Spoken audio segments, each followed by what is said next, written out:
प्रिय छात्रों, मैं सर्वेश कुमार, कक्षा 9 गणित। हम आपको संख्या पद्धति के बारे में कुछ समझाएंगे जो गणित का मूल यानी बेस होता है।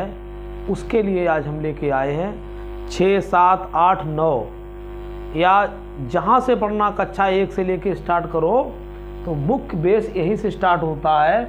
संख्या पद्धति। संख्या किसे कहते हैं? देखो लिखा है संख्या किसे कहते हैं? वो गणितीय वस्तुएं जिनका उपयोग गिनने, मापने और नामकरण करने के लिए किया जाता है उसे हम संख्या कहते हैं। क्या कहते हैं? संख्या बेटा कहते हैं। समझ पाए? वो गणितीय वस्तुएं जिनका उपयोग गिनने और मापने और नामकरण के लिए किया जाता है उन्हें संख्या कहते हैं। संख्याओं के प्रकार, पहले संख्या पद्धति समझाते हैं। संख्या प्रणाली किसे कहते हैं? तो संख्या प्रणाली 0, 1, 2, 3, 4, 5, 6, 7, 8, 9 को अंक कहते हैं। क्या कहते हैं? जो अंक किसे कहते हैं? अंक जो 0, 1, 2, 3, 4, 5, 6, 7, 8, 9 को हम अंक कहते हैं। अंकों से मिलकर संख्याएं बनती हैं। क्या बनती हैं? संख्याएं। अब संख्या को लिखने का तरीके को संख्या पद्धति या संख्या प्रणाली कहते हैं। संख्या को 2 प्रकार से लिखते हैं, दाशमिक प्रणाली और अंतरराष्ट्रीय प्रणाली। समझ पाए बेटा? दाशमिक प्रणाली और अंतरराष्ट्रीय प्रणाली। दाशमिक प्रणाली क्या होती है? दाशमिक प्रणाली को भारतीय अरबी प्रणाली के नाम से भी जाना जाता है। इकाई, दहाई, सैकड़ा, हजार, 10,000, लाख, 10 लाख, करोड़, 10 करोड़, अरब, 10 अरब, तो ऐसे डॉट डॉट करके हम लिख सकते हैं। अंतरराष्ट्रीय प्रणाली बेटा क्या होती है? इसमें दाएं से बाईं की ओर क्रमशः इकाई, दहाई, सैकड़ा, हजार, 10,000, 100,000, 10 मिलियन, 100 मिलियन, बिलियन और 10 बिलियन और 100 बिलियन डॉट डॉट ऐसे हम लिखते हैं। अब बेटा जो मुख्य प्रकार है, संख्या के प्रकार दिए हैं। संख्या को हम अपने उसमें 2 भागों में बांटते हैं। किसमें बांटते हैं? 2 भागों में। देखिए बेटा, संख्या को 2 भागों में बांटा, वास्तविक संख्या, काल्पनिक संख्या। काल्पनिक संख्या बेटा वो होती है √-6, √-5। ठीक है, शॉर्ट में दे रहे हैं। अब वास्तविक संख्या कितने भागों में बांटा गया है? वास्तविक संख्या को 2 भागों में बांटा गया, परमेय संख्या और अपरमेय संख्या। अब परमेय संख्या कितने पार्ट होते हैं? प्राकृतिक संख्या, पूर्ण संख्या, पूर्णांक संख्या, सम संख्या, विषम संख्या, भाज्य संख्या, अभाज्य संख्या, सहभाज्य संख्या, भिन्न। प्राकृतिक संख्या किसे कहते हैं? जो 1 से प्रारंभ होती, 1, 2, 3, 4 डॉट डॉट अनंत तक। पूर्ण संख्या, इसमें क्या कर दो भैया, अभी काम पूरा नहीं हुआ है। प्राकृतिक संख्या तो मिल गई है और पूरा जब ही होगा जब 0 मिला दिया जाए। 1, 2, 3, 4, 5 डॉट डॉट करके। अब पूर्णांक बेटा 3 प्रकार के होते वैसे तो है।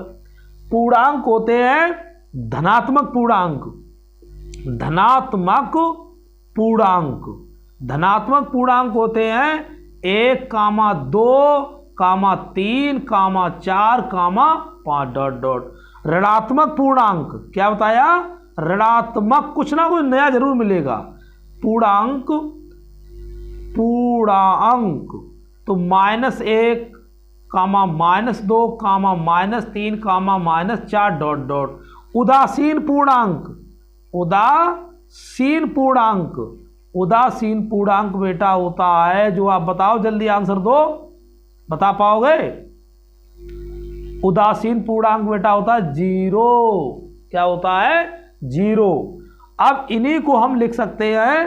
पूर्णांक संख्या को हम ऐसे लिख देते हैं 0, +-, 0, +-1, +-2, +-3 डॉट डॉट।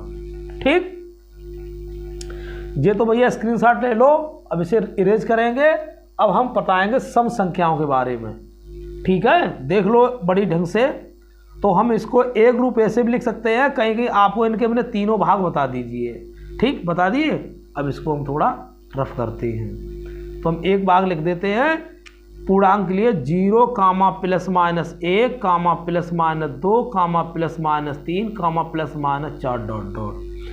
अब सम संख्या जो 2 से विभाजित हो जाए, सम वो संख्याएं 2 से, जैसे 2, 4, 6, 8, 10, 12 डॉट डॉट।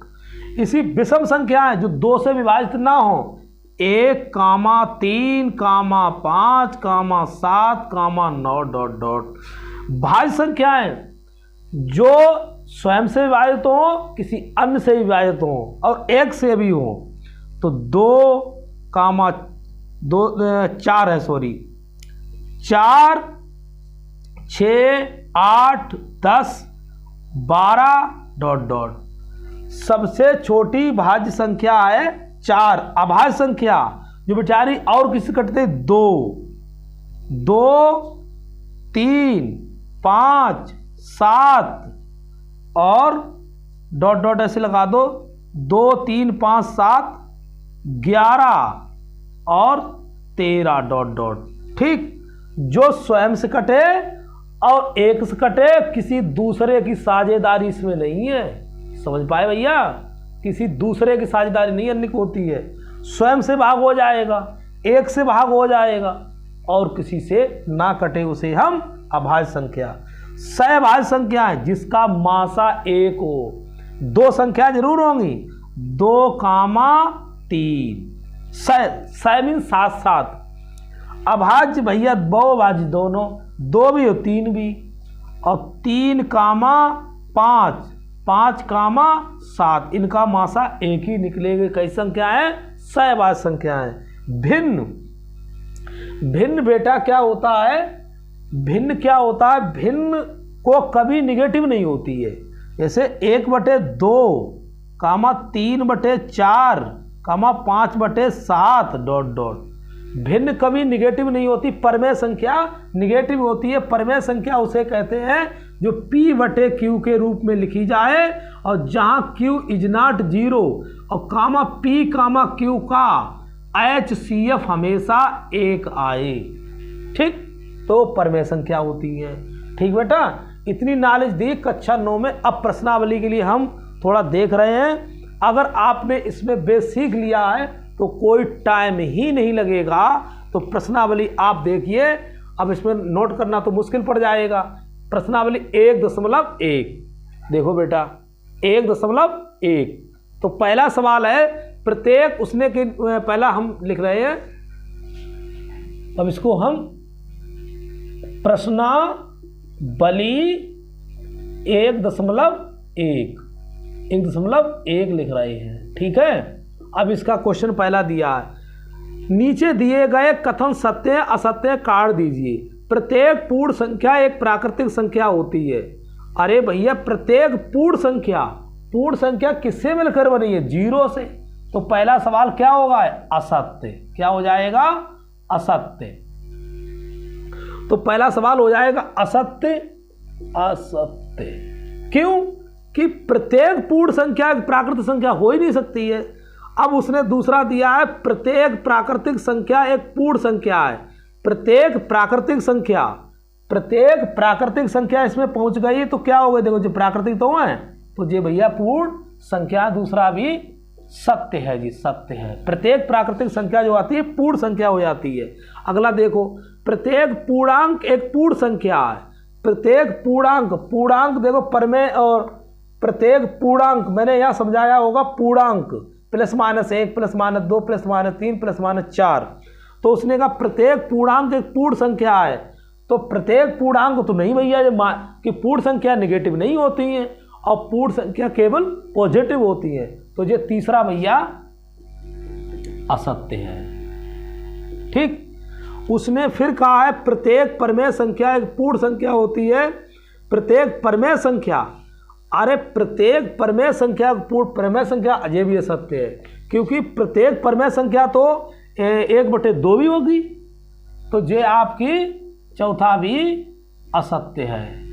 ठीक, अब हम दे रहे हैं प्रत्येक परमेय संख्या एक पूर्णांक है।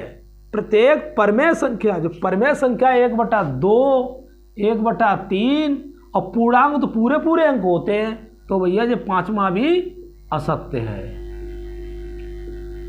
ठीक, आ जाइए प्रत्येक पूर्णांक एक परमेय संख्या, हाँ बिल्कुल सही बात है। प्रत्येक पूर्णांक जो छठा वाला है, इन्हों की ये बात मानेंगे, ये सत्य है कि प्रत्येक पूर्णांक देखो -1/2, -3/4 और प्रत्येक परमेय संख्या, बात समझो, प्रत्येक पूर्णांक परमेय संख्या हो जाएगा। प्रत्येक पूर्णांक जैसे +-1/1 कर सकते हैं, +-2/1 कर सकते हैं, तो प्रत्येक पूर्णांक एक परमेय संख्या है, ये सत्य है। ठीक बेटा। अब इन्होंने कहा है क्या शून्य एक परमेय संख्या है? भैया बिल्कुल है। शून्य के बटे हम 1 कर दे तो कैसी संख्या हो जाएगी? परमेय। हाँ, ऐसा जरूर होता कि 1/0, ऐसा जे परमेय संख्या नहीं है कि साफ साफ का Q इज नॉट 0, कि भी Q के बराबर 0 नहीं होना चाहिए, तो ये परमेय संख्या आपकी है। कैसी है? परमेय संख्या। उसके बाद में कल हम बताएंगे आपके लिए दूसरा सवाल हो गया परमेय संख्याओं के बीच में परमेय संख्या निकालने का सूत्र। और आपके लिए बहुत बहुत धन्यवाद जो छात्र हमको देख रहे हैं, हमको लाइक कर रहे हैं, कमेंट कर रहे हैं, हमारे चैनल को सब्सक्राइब कर रहे हैं, उनके लिए बहुत बहुत धन्यवाद, बधाई, क्योंकि हमको बहुत मनोबल दे रहे हैं। हम नहीं जानते थे इतना लोग मनोबल दोगे हमारे, कि एक पर डे ही ऐसा है कि सब्सक्राइब खूब बढ़ रहे हैं। तो आपके लिए इसके लिए बहुत बहुत धन्यवाद। और हमारे चैनल से जुड़ने के लिए आप समझदार हो कि जुड़े तो सब्सक्राइब कर लीजिए। धन्यवाद भाई।